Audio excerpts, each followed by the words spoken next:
No way! Oh shit!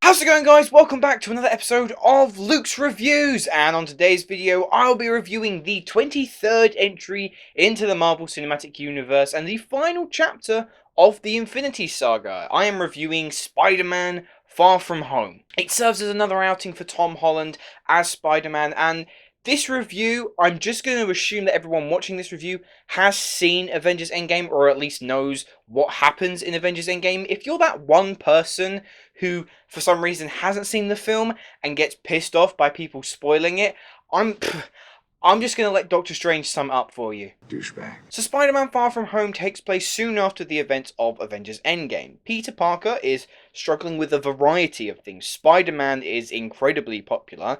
Peter's planning to confess his true feelings to MJ. And he's also struggling with this large void in his life now that he doesn't have Tony Stark. All Peter wants is a break from superhero life. However, whilst on a school trip around Europe, Nick Fury intercepts and recruits Spidey alongside Mysterio to help defeat the Elementals. Right off the bat, I had so much fun with Far From Home. It continues on from Endgame and wraps up this saga perfectly, as well as setting the stage for what is to come. Tom Holland as Peter Parker and Spider-Man. I remember when he was cast, and I remember when everyone first saw him in Civil War, and the general response was, "Oh my god, Tom Holland, he's the greatest Spider-Man ever!" And I was kind of like, look, wait, why don't we just see how he's like in his own standalone film? And then obviously Spider-Man Homecoming happened, and everyone was like, "Oh my god, Tom Holland, he's the greatest Spider-Man ever!" And I said, you know what, he's a great Spider-Man, I want to see just a little bit more, see how well he's doing, how well he can handle himself in these big ensemble pieces. And then so you had Avengers Infinity War, and obviously Avengers Endgame, and everyone was like, "Oh my god, Tom Holland, he's the greatest Spider-Man ever!" And again, I was like, yes, he's really, really, really, really, really good. But I just want one more bit of proof that he is definitely the best Spider-Man of all time. And so with Far From Home, I can safely say, he's the perfect blend of goofy and awkward when he's Peter Parker, but then when he's Spider-Man, he's this badass hero that you just can't help but love. His chemistry with Ned is still so strong, but what perhaps was probably my favourite part of the entire film was the relationship that you kind of see blossoming between Peter Parker and MJ, played by Zendaya. Now, I thought Zendaya was good in Spider-Man Homecoming. I liked her character. I liked that they added like a neat little twist to MJ, but I wasn't like blown away by her. Far From Home, I thought she was amazing. But it is that central will they, won't they romance that for me was the driving force of Far From Home. What I did like as well is that Jon Watts and his screenwriters address a lot of the questions that we had leaving Endgame, such as how has society coped within that 5-year span, and what happened when suddenly people just reappeared. And the fact that Peter is still a kid and he was face to face with an apocalyptic scenario. How is he going to still handle from that? It's not something you can just brush off. Some of these questions are treated with poignancy, and yet others are also played for laughs, which I think works so brilliantly. And that's another thing about Far From Home, is that it is so funny. Homecoming was really, really funny, but this might be one of the funniest Marvel films to date. I'd say probably just under Thor Ragnarok and the first Guardians of the Galaxy. The school antics, like we saw in Homecoming, are just as hilarious. The rapport between the whole cast is so strong. MJ is still awkward and weird. Flash is still cocky and smarmy. Ned and Betty start up their kind of little relationship where they're that couple. They're the couple that is sort of sending each other texts even though they're sitting right next to her. They're completely inseparable. They're sharing their entire love on social media. It's disgusting, but it's so funny. Everyone knows a couple like that. And if you don't know a couple like that, I hate to break it to you, you're that couple. Because as much as I love the action, and I love the action in this film, it is that central dichotomy between these main high school kids that just drives this movie forward. But let's talk about that action, because Far From Home is an adrenaline-fueled adventure across the globe that will never let your heart rate dip. If you're not laughing, you are transfixed on Spider-Man and Mysterio teaming up to take on...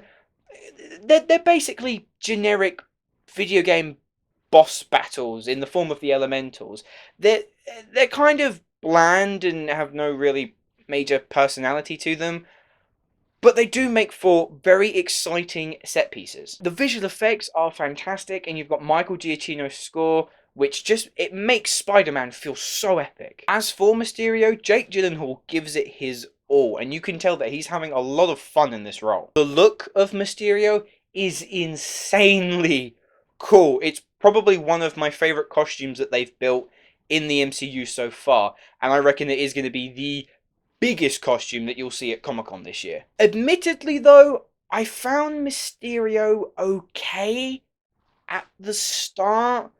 I thought he was cool, but there wasn't really a wow factor. Like, I'd heard reports that Mysterio is one of the best characters that they've done in the MCU, and I just thought it was kind of bland.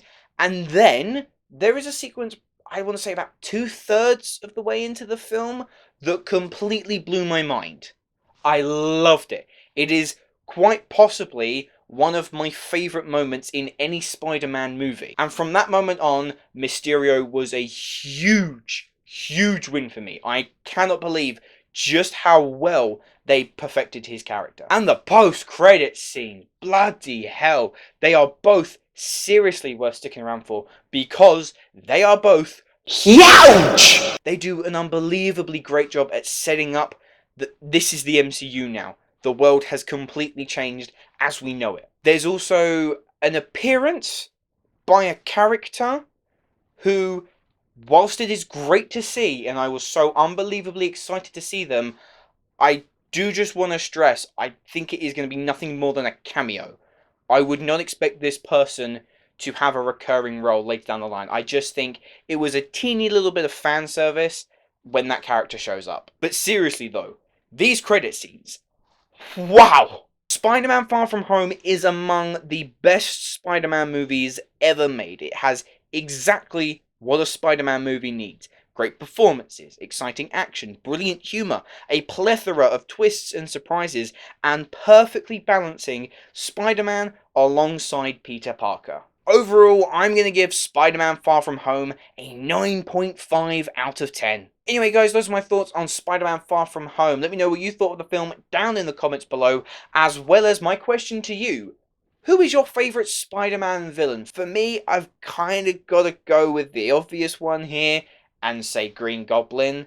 I just think that whole relationship is so damn good. Also, make sure you stay tuned to this channel, because at some point in the next few days, I will be uploading my Spider-Man ranked video, where I take all of these Spider-Man films and I rank them from top to bottom. Thanks for watching. Let me know what you thought of this film down in the comments below. If you have enjoyed this video, please hit that like button and subscribe to my channel if you haven't already. The links to all of my social media accounts are in the description below. Many thanks for watching guys, and I shall see you in the next video.